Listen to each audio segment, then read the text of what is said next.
everyone, it's Tiffany in Cosplay, and in today's video I go through how I made my Mighty Thor cosplay. So this is probably going to be in two parts, so we'll see. Anyway, if this is helpful, please let me know and let's get to it. Okay, first I've got the template that I used. I'll pop a link in the description box below, so if anybody wants to buy this template, they can. It made life a lot easier, made this helmet a lot quicker to make, because I probably wouldn't have figured this one out in a reasonable time frame on my own. So this is me just cutting out the foam of the pattern. Now I didn't film all of this because there's probably a lot of tutorials out there, but I did carve with a Stanley knife some of the details, and when you blast it with heat it opens it up more. And for this bit I carved the underside, which is how I'm making it pop out a little bit there. So as I'm doing these, that's what I was just doing, just to create different folds and bends within the foam. This foam I think is about 6 or 7 mil thick. Just gluing the top pieces together. I always use contact cement for this as well. These are just the eyepieces.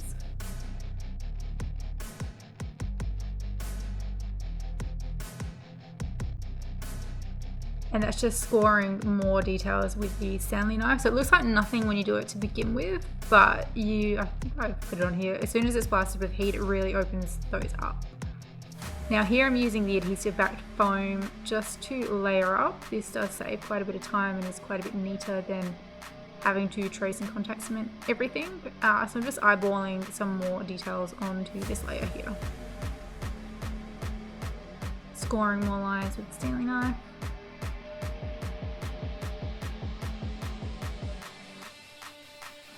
So you'll see here, blasting with heat, how much they really open up. So I just did that for the other little earwing thing, and just heat form them a little bit so they sat flatter. Now I was just gluing them on again with contact adhesive. As always, if you're using contact adhesive, please do it in a well ventilated area and the proper PPE. Now for mine, I did the battle damage version, so I did just cut out underneath one eye, and I'm putting some stuff with the Dremel on there. Then I primed it, painted it black, and then gave it a coat of chrome spray paint, which I'm doing here. And then I went in and hand painted all the red and black details. So I'm painting the red first. I did end up doing 2 layers of the red, and then I put a clear red over the top, which I think you should see shortly. So I was just looking at reference pictures of Natalie Portman and sort of like the sideshow statues and so forth as I went, just to figure out what bits to paint red. So I'm going over the second coat here, and now I'm going in with the black.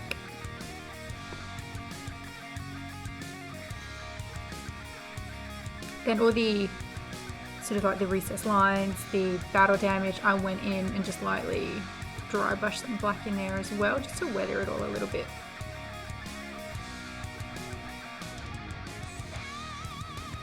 And along the edges too, even in the red bits, I just outlined a bit of black. Here is the clear red that is going over just a normal red, and this is what the helmet looks like. It's not perfect, but I was crunching and rushing by this point, as usual. So here I'm making the base of the breastplate. I just heated up some Warbler. You can use whatever thermoplastic you like if you do this method. And then just, keep heating it, reshaping it as I go.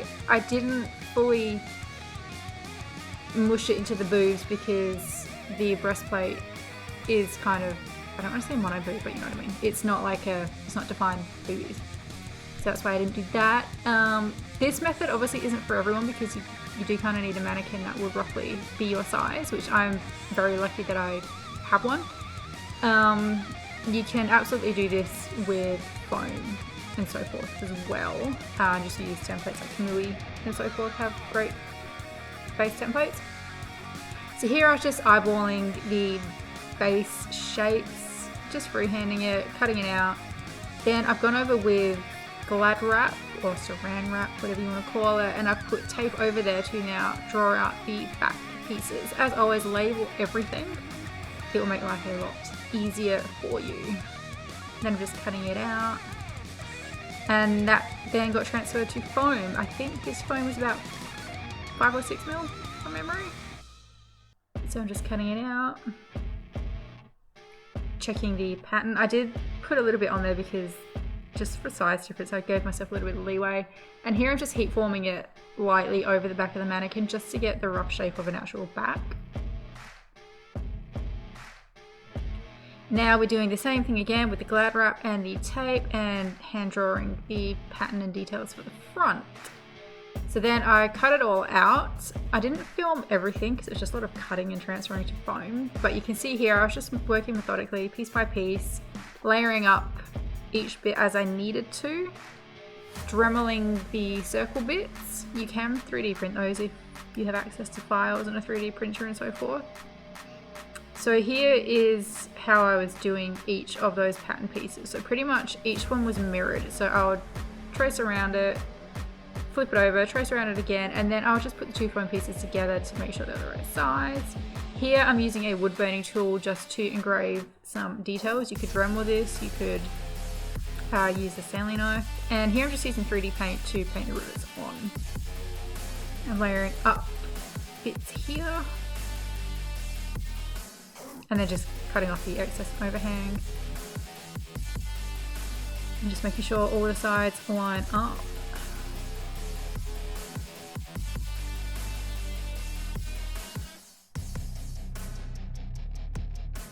So there was also weird little layers, like overlayers, underlayers. So I would just cut into the template as I went and I didn't want to pull it apart on the one go because then I'd probably get confused, have no idea what was what.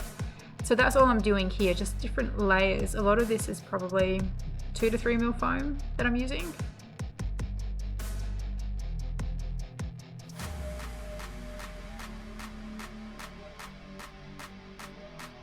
And I was using a lot of adhesive backbone just to save time. So as you can see, it is so much quicker and easier than having to glue it all down. And I'm just freehanding the shapes on there. This is a little front bit here.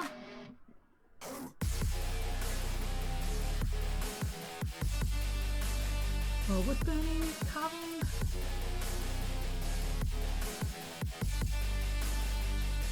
So then I primed all the pieces and then painted them black. It's very rare that I won't paint something black first. Also, don't ever forget the edges. If something is going to be a visible edge, make sure you paint that too, which is what I'm doing.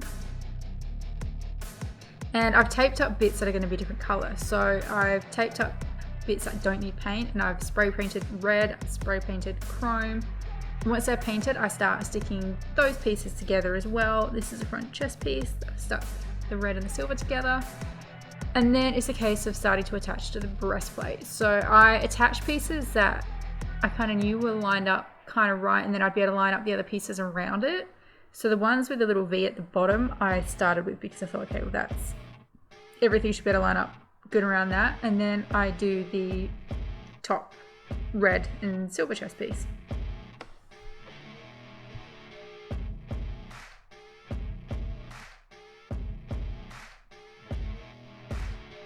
So I didn't get any of this perfect because I actually did eyeball the warbler underneath. So I did have to trim up the odd little bit here and there. So if you have to do that, that's totally fine as well. Now these are the little side bits that have the circles on them. So where the circle is going to be stuck down, I've not painted it. I've painted the chrome again, and now I'm just hand painting the little details. I don't even know what that's called, but yeah, I'm painting them. And then I'm sticking those down as well. This was a bit awkward to stick down around the boob shape. Yeah, if you get it more accurate to the shape hers is, it'll be a little bit easier. So then I'm just popping in the next detail piece, and as you can see, I've got to trim that overhanging edge there. Then I went in with just some light black, as in like dry brushing it, just to give it a little bit of weathering, so it wasn't just so in your face chrome, just to give it a bit of depth. Just very, very light. Just enough to make it stand out a little bit more and just make all those edges and lines pop a little bit. Doing the same here. And the good thing with the chrome is that the paint does kind of wipe off easily before it's dry. Now here I'm just sticking the two back pieces together. I had thought about attaching them on the side, but I decided to actually just attach them properly on the side and the shoulders and have the opening at the back instead of having them open at the sides. I had to Dremel off the spray paint too because it will not stick if there is spray paint there. And then I lightly glued a zipper in the back.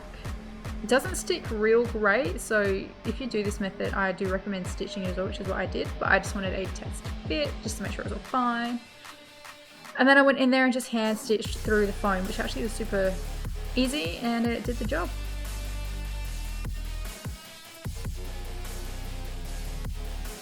Now these are little shoulder pieces and there's a little neck piece, that's a neck piece there I think. So again, they've just been primed, normally with Flex Bond as it is a flexible primer, and then just go over and paint everything black that is going to need colour on it. Then the chrome spray paint again.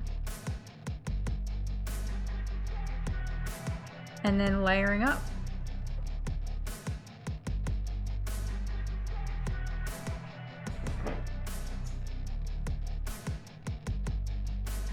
So now I'm just gluing in that little neck piece because I'd seen that in a picture that I hadn't seen before, which is why I did that last.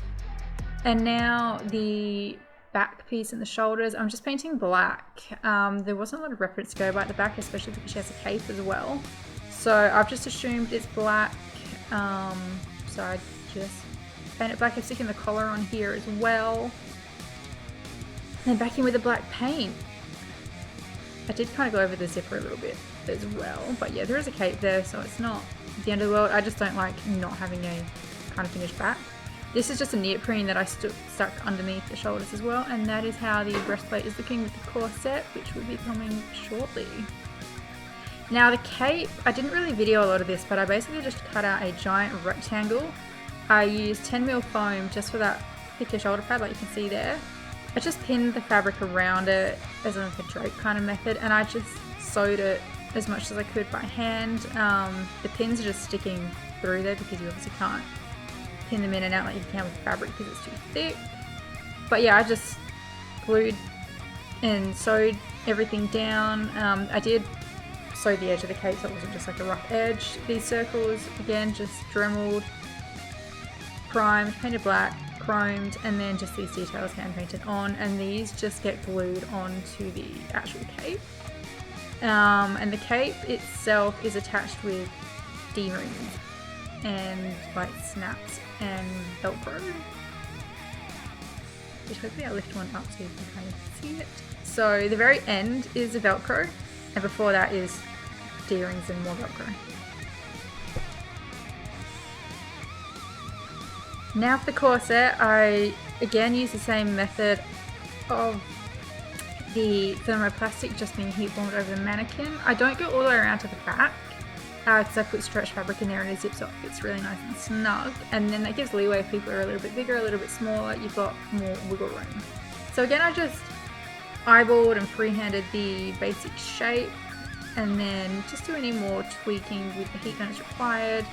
Cut it out, back to the glad wrap and tape pattern, labeling all the pieces. Again, you only need to do this for one side because the front piece is on the fabric fold and the other ones are mirrored. But yeah, as always, label it and label what side it is so you know when you're going to transfer it to fabric.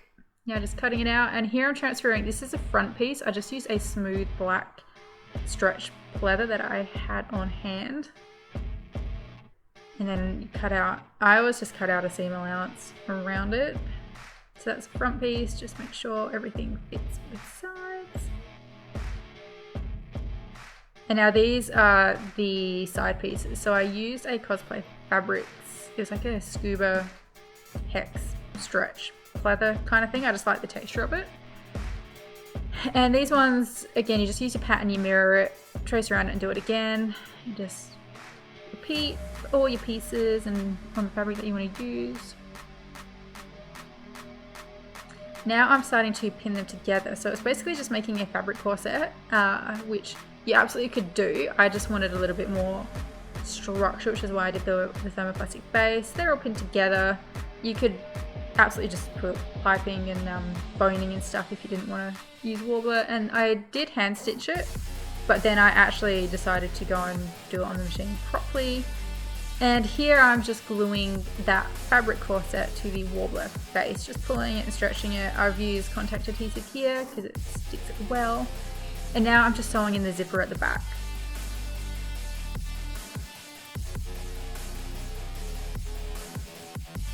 So probably a couple of inches each side that don't have warbler underneath it. Now we are doing the details for the corset. So I again just used the paper and tape pattern straight over the corset, and this is a front piece which I just mirrored and had as one piece, not two. And again, I'm just cutting out the template bit by bit as I need it to layer up as I go, just so I don't get confused, because now me I would. Just gluing the layers down. Now you can use foam dowels or you can Dremel your own. This is just gap filler rod from the local hardware store. It is super cheap. You cut it in half, then you've got double the amount of doweling that you need. It is very low density. It doesn't like heat. It doesn't like the soldering iron, which I figured out. I got it to work in the end.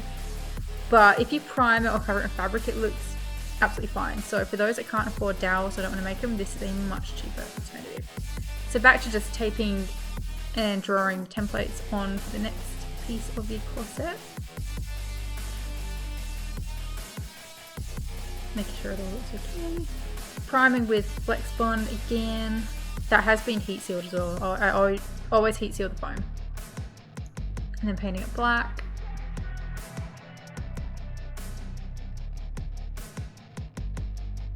And then a metallic red spray paint. Then painting that raised bit black again. So that's ultimately so it can get the chrome silver base.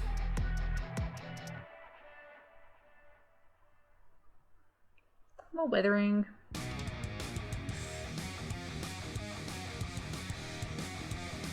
So I've just used a liquid chrome pen here because I didn't want to be taping this up and risk the paint coming off, because I find that happens a lot with spray painting. So I've just gone in with the chrome texture and just colored that in. So now I'm literally just contact cementing all these foam details straight to the corset because it sticks fine. Excuse my hair getting in the way there. So I did draw this a little bit different on the foam, as you can see there. Just again, looking at reference pictures as I went, it looks a little bit different, so I just did it that way. And these are, again, they just get mirrored and then retraced, cut out. Now for these, I just cut out thin strips of foam, draw it, cut it out as I go, glue the pieces together, and then glue those edges on. It just saves foam instead of having to, cut something that's the actual shape and get all these weird shapes. Just straight lines, and you just join each bend. There's much less wastage of your foam, which for me is always a good thing. And then just contact cement these pieces down. Heat sealing them. As you can see, they're blowing away because I'm not holding them. Also ripped to that heat gun that lasted me about 11-12 years. Again, just back with your Flex Bond, and as always, I'm only priming and painting the bits that actually need paint. So any bits that need something sticking down onto them, I'm not priming or painting, because it will only stick to the paint or the primer, and you want it to stick to the actual foam. Back in with the chrome spray paint, and back in with the weathering, and then layering up. Then these pieces get glued to the corset as well.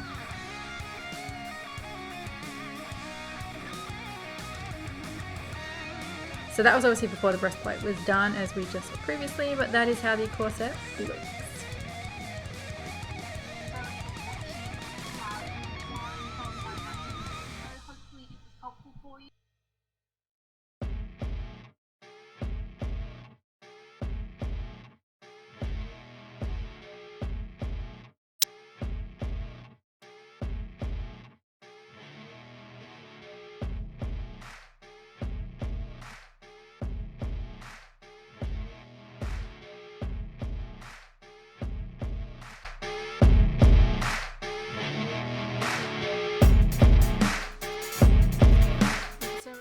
watching part 1 of my Mighty Thor video. Hopefully it was helpful for you.